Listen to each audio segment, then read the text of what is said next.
All right, guys, welcome back. Let's just kind of run over the 13.9. And really, I've been having a blast with it. I'm going to go ahead and just talk about the pros and the cons. And then, yeah, we'll go from there. Let's start with the cons first. We'll go over the parts when we're done, but let's start with the cons first. With the 13.9, you do, if you want to maintain non-SBR hood, you have to pin and weld your muzzle device. And hopefully that muzzle device is long enough to make it to 16 inches. So make sure that you know what you're doing when you're getting in there. I do recommend the Expo Arms extended single chamber brake.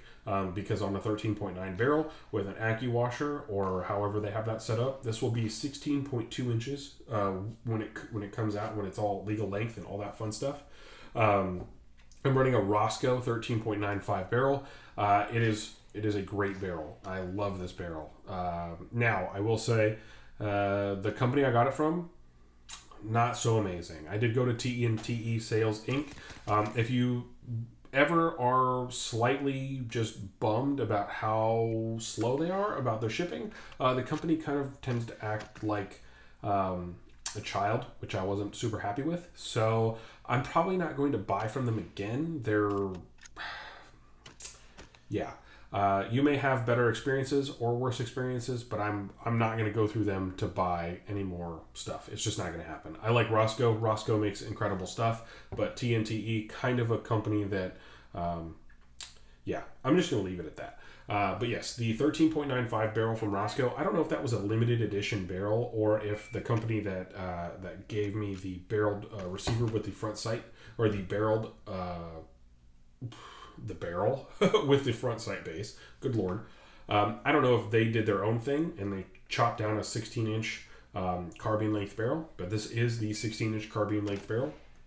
I have been absolutely loving the two-piece free float handguard from Midwest Industries. This is meant to compete against the Centurion Arms two-piece handguard that they have. This one has a front sight base cutout. It comes in multiple different lengths. You can go over to Brownells and just type in two-piece free float handguard, and this will pop up. It is a Midwest Industries one. You can see the different variations. This is not the only one, but I do have the carbine length with the wraparound. They have carbine length without this and all the other fun stuff. So you can go see all of those. I did go with an Aero Precision upper receiver, and along with the Rosco barrel, I did go with the Rosco phosphate bulk hair group. They did send that out to the channel for review. Thank you so much, Rosco. I did pay a reduced price for that. So thank you, Rosco. The phosphate bulk hair group, I do highly recommend. I do like them. I did a video a long time ago. I would, if you're going to do it, when it gets to the point you'll want to change out some stuff, we'll do another thing on my Utreon about that. With the airborne charging handle from Geisley, it did get a little bit gassy when shooting suppressed. I have shot this gun suppressed with a Dead Air Sandman. The Dead Air Sandman is probably one of the better, the Sandman S, not the K or not the L, just the Sandman S. I do like the Dead Air series of stuff. I would probably do that or a RECCE or one of those, but the Dead Air is one of the better cams you can definitely buy, and I've been digging it, and it's been working out pretty well. The Dead Air does have a tendency to be a little bit of a gassier can for me, someone who's left-handed. If you're right-handed, definitely won't be that way. The reason why I say for people who are left-handed is this port right here, the ejection port, is right in my face, which has a tendency to send gas back to me. For people who are right-handed, it will probably not do that whatsoever. So thank you to my buddy who's been letting me borrow that can. When I'm outside and I'm shooting, it's not too bad. With the Geisley receiver set that I have here, I did get an OD Green receiver set. I did go ahead and head on over to Brownells. The Geisley receiver set, I'm just going to let you guys know right off the bat, they are two different colors. Now, with anodization, you'll get that. That's just how that works, and I don't know how else to change that. I do have this lower receiver for a couple of different reasons. One, I wanted another OD Green lower receiver. Brownells carries OD Green lower receivers in the form of Geisley Super Duty lower receivers. Now, with this, I did go ahead and get the lower receiver and the upper receiver in one. It's $265, I believe, or prices are subject to change. You can do whatever you want with that information.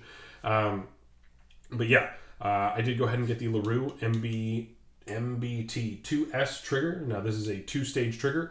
I'm not the biggest fan of 2-stage triggers, but I know a lot of people are. I did want to test this trigger out for people on the channel.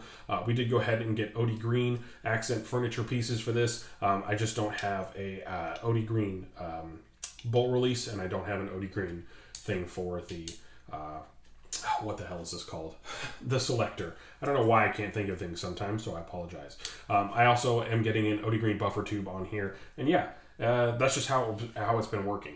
I have been enjoying my 13.9 setup. Personally, I just kind of tuned it myself. I am running a Springco Blue Spring with an H2 buffer. I don't know who makes the buffer, but the Springco Blue Spring is made by Springco. They make fantastic springs. I highly recommend them. If you just need to tune your gun and do all that other fun stuff, Springco makes a bunch of different kits you can buy. You can do all sorts of crazy stuff like that. But yeah, I do recommend Springco springs, either for the A5 or for this. It all depends on what you're doing. So shooting this suppressed with the Geisley Airborne charging handle, I'm probably not going to run the Geisley Airborne charging handle on this in the future. This will definitely go on the OD Green Geisley build that we're going to do for the 14.5 DMR that I have coming up, and I will be changing this charging handle out for probably a PRI gas buster, just because when shooting suppressed, it gets a little gassy, and I'm not a big fan of how gassy it is. Other than that, I have no real other complaints about the firearm itself. Like, it just runs. It runs all the time. It runs great. It runs when it's dirty. It runs even better when it's clean, and it just goes. Tolerance stacking is a thing that you could probably run into, but I haven't run into that here. With the light and everything I have on there, this has been a pretty lightweight rifle. I will go ahead and put, with an unloaded magazine, I will go ahead and take a weight. You should see the picture coming in right now. I haven't done that as of the moment, so I don't know the weight of this gun, but it feels around 6, maybe 7-ish pounds.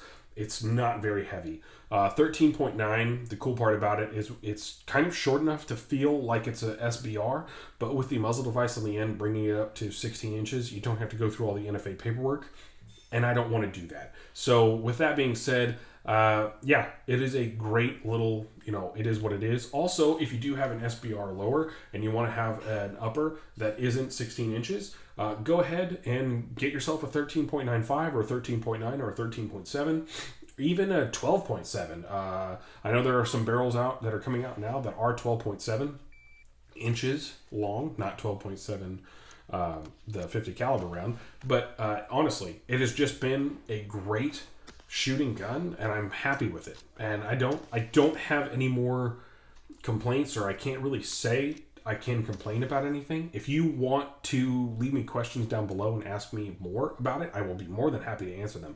But the 13.9, how I have it set up with the 2-piece free float handguard, with the Rosco bolt carrier group, and how I have it with the Springco Blue Spring and H2 buffer, honestly, it's just been a tack driver. It's been really good. It's been very accurate.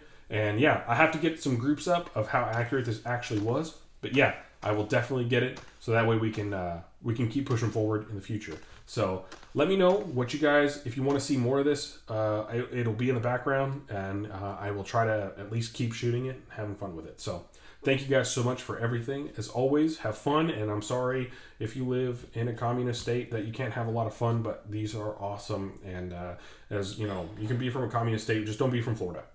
Have a good one, guys.